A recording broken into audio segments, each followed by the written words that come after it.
గూడూరు పట్టణంలోని గమ్మలపాలెంలో ఉన్న MLA camp కార్యాలయంలో సీఎం సహాయ నిధి కింద మంజూరైన చెక్కులను లబ్ధిదారులకు ఎమ్మెల్యే పాసం సునీల్ కుమార్ నాయకులు అందజేశారు. వారి బాగోగులు అడిగి తెలుసుకున్నారు.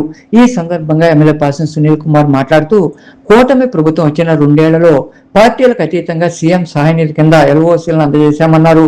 బాధితులకు చేయూత అందిస్తున్న సీఎం చంద్రబాబును ప్రజలు గుర్తించుకోవాలని, పనిచేసే ప్రభుత్వాన్ని మళ్లీ గెలిపించాలని ఆయన కోరారు. ఉన్నప్పుడు కూడా దాదాపు 8-9 కోట్లు తీసుకొచ్చాను ఈ కాన్స్టిట్యూన్సీలో. పేదవాళ్ళకి ఆరోగ్యం బాగాలేకపోతే, అలాగే ఏదైనా హాస్పిటల్లో చేరి ఎల్ఓసి అడిగితే కూడా వాళ్ళకు కూడా పోయినసారి అయితే దాదాపు 10-15 లక్షల రూపాయలు కూడా ఒకే అతనికి తెచ్చిచ్చి బతికించినటువంటి పరిస్థితి కూడా ఉంది. దానికి కారణం నారా చంద్రబాబు నాయుడు విషయాన్ని గుర్తుపెట్టుకోమని తెలియజేస్తున్నా. ఈరోజు నేను ఎమ్మెల్యే మీ అందరి దయ వల్ల అయినా ఇచ్చేది ముఖ్యమంత్రి, నేను కాదు. అది మళ్ళీ చెప్తున్నా, మీకు ఒకవేళ ఎవరన్నా మా వాళ్ళు అటు చెప్తే నమ్మద్దు. మీకు ఇచ్చేది చంద్రబాబు నాయుడు గారే. చంద్రబాబు నాయుడు గారు తప్ప ఇంకోరు మీకు ఇవ్వలేదు. ఎందుకంటే మేము ఎన్ని తీసి పంపించేసుకున్నా పడాల్సింది ఎవరు? చంద్రబాబు నాయుడు గారు. ఆయన ముఖ్యమంత్రి కాబట్టి ఈరోజు పేదవాళ్ళు డబ్బులు అనుకుంటాయి. గత 5 సంవత్సరాలు ఒక పేదవాడు డబ్బులు వచ్చింది 5 నిమిషాలు అదేనా చెప్పండి. గత 5 సంవత్సరాల్లో ఒక్కడికి పేదవాడికి సీఎం రిలీఫ్ ఫండ్ కానీ ఎల్ఓసి కానీ ఇచ్చారా? మనం 2 సంవత్సరాలు అయింది. ఇప్పటికే దాదాపు మనం 6,52,85,000 రూపాయలు తీసుకొచ్చాం ఈ నియోజకవర్గంలో. అంటే అర్థం చేసుకోండి. ఎందుకంటే మీరందరూ నమ్మకంగా ఎన్డీఏ గవర్నమెంట్ని గెలిపించారు కాబట్టి, చంద్రబాబు నాయుడు గారికి పేదవాళ్ళ పట్ల ఎప్పుడు కూడా ప్రేమ ఎక్కువ కాబట్టి ఈ విధంగా సహాయం చేస్తున్న విషయాన్ని కూడా ఒకసారి మీ అందరూ కూడా గుర్తు చేస్తున్నాం.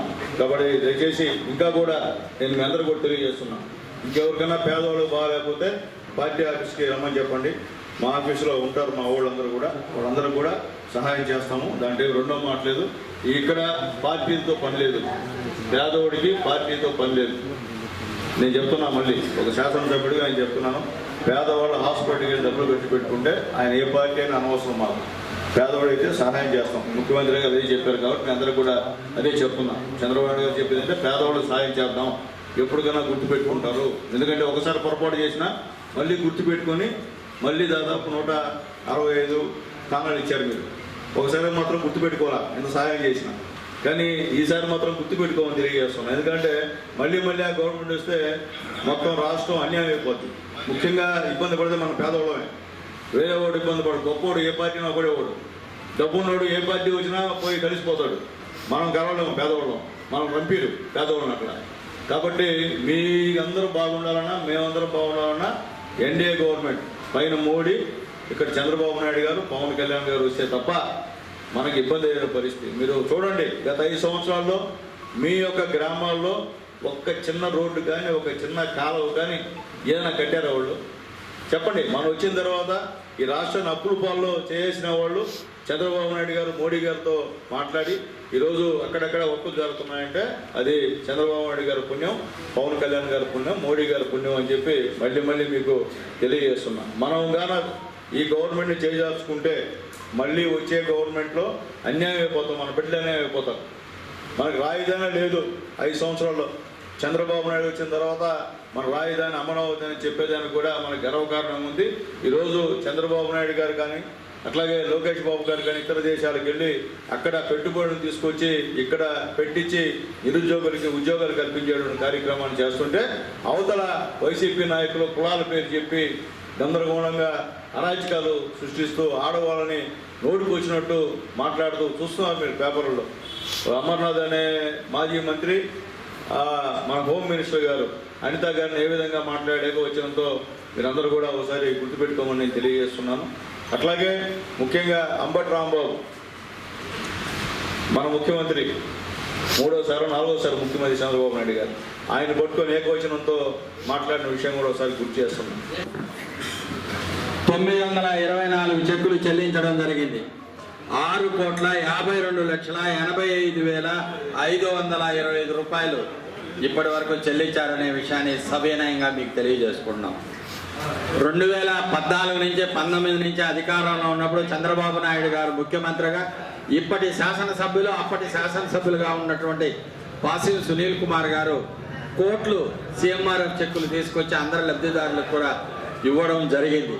కానీ 19 నుంచి 24 వరకు అవినీతి, అక్రమ, అరాచక పాలనలో ఆంధ్రప్రదేశ్ని అవినీతిలో అగ్రగామిగా నిలిపి అధోగతి పాలు చేసిన ప్రభుత్వానికి చరమగీతం పాడిన మీకు అందరికీ శిరస్సు వంచి నమస్కారాలు తెలియజేస్తున్నాను. ఈరోజు మీరు తీసుకున్న నిర్ణయమే ముందుకెళ్తుంది. మీ నిర్ణయం తీసుకున్నారు కాబట్టి ఈరోజు ముఖ్యమంత్రి గారి సహాయ నిధి కోసం మన శాసనసభ్యులు గారు ఇక్కడ దానికంటూ కొందరు ఉద్యోగస్తులను ఏర్పాటు చేసి నియోజకవర్గంలో ఎవరికి బాగా లేకుండా మీరు అక్కడ బిల్స్ తీసుకొస్తే మీ యొక్క బిల్స్ పంపించడమే కాక ఎల్ఓసి కూడా ఇచ్చి మన ఆరోగ్య రీత్యా మనం ఎంత నష్టపోయినప్పటికీ కూడా మనం మీకు నిధులు కొన్ని లక్షల రూపాయలు ఖర్చు అయి ఉన్నా దానికి సంబంధించినటువంటి మన ప్రభుత్వానికి సంబంధించినటువంటి వైద్యులు ఉంటారు, వారు ఇవన్నీ కూడా క్యాలిక్యులేట్ చేసుకొని ఆ నిధులను ఇంత ఇవ్వాలని మంజూరు చేసి మీకందరికీ శాసనసభ్యులు గారు తెచ్చిస్తున్నారు. ఈ నిధులు ఇచ్చేదానికి మన యొక్క ముఖ్యమంత్రి వర్యులు నారా చంద్రబాబు నాయుడు గారు, ఉప ముఖ్యమంత్రి పవన్ కళ్యాణ్ గారు, మన యువ నాయకుడు ఐటీ శాఖ మంత్రులు నారా లోకేష్ గారు, అదేవిధంగా మోడీ గారి యొక్క సహాయ సహకారాలతో ఈరోజు ఆంధ్రప్రదేశ్ని అభివృద్ధి సంక్షేమంలో తీసుకెళ్తూ ఈ యొక్క ముఖ్యమంత్రి సహాయ నిధి ద్వారా మీ అందరికి కూడా ఈరోజు చెక్కులు పంపిణీ కార్యక్రమం జరుగుతుందనే విషయాన్ని తెలియజేస్తూ విడత మన శాసనసభ్యులు గారు ఈరోజు 62 చెక్కులు పంపిణీ చేయడం జరుగుతుంది. మొత్తం 57,91,000 నియోజకవర్గంలో ఇప్పుడు వరకు 924 చెక్కులు ఇవ్వడం జరిగింది. ఇప్పుడు వరకు 6,52,00,000 రూపాయలు మనం ఇచ్చున్నాం. మనమందరం కూడా గుర్తు పెట్టుకోవాల్సిన ఒకటే అవసరం, ఈరోజు ఈ సీఎం రిలీఫ్ ఫండ్ చెక్కులు గ్రామాల నుంచి వచ్చిన వాళ్ళకందరికీ కూడా ఈ విధంగా వస్తున్నాయంటే మన శాసనసభ్యులు గారు కష్టపడి విజయవాడలో అక్కడ మనుషులను పెట్టి మనకు కనీసం నెల దొరకతలకే మనకు చెక్కులు తీసుకొచ్చి ఇస్తున్నాడు. మనకు ఈరోజు మనం ఇంచుమించు 924 చెక్కులు ఇస్తే మనం ఏదైనా కార్యక్రమాలు ఉన్నప్పుడు మనం మనుషులను ఎత్తుక్కోవాల్సి వస్తుంది. ప్రతి ఒక్కరు కూడా గుర్తుపెట్టుకోవాల్సిన అవసరం ఉంది. ఇక్కడ తెలుగుదేశం పార్టీ తరఫున మన చంద్రబాబు నాయుడు మన శాసనసభ్యుల గారి తరఫున ప్రతి ఒక్కరూ కూడా చెక్కులు తీసుకున్న వాళ్ళైతేనేవి, లబ్ధి పొందిన వాళ్ళైతేనే ఇక్కడికి మనం ఏదైనా కార్యక్రమానికి పిలిపించినప్పుడు వస్తే కొన్ని వేల మంది రావచ్చు. మనం దీన్ని గమనించుకోవాల్సిన అవసరం ఉంది. చంద్రబాబు నాయుడు కోటి డబ్బులు పేదవాడికి ఇప్పిస్తున్నారు, సంతోషం. ఈ కార్యక్రమంలో నాయకులు శ్రీలం కిరణ్ కుమార్, బిలి చెంచురామయ్య, మట్న శ్రావణి, రహీం, భాస్కర్ రెడ్డి, శ్రీనివాసులు, వెంకటేశ్వరరాజు, శివకుమార్, మసూదన్ రెడ్డి, సర్వోత్తమ రెడ్డి తదితరులు పాల్గొన్నారు.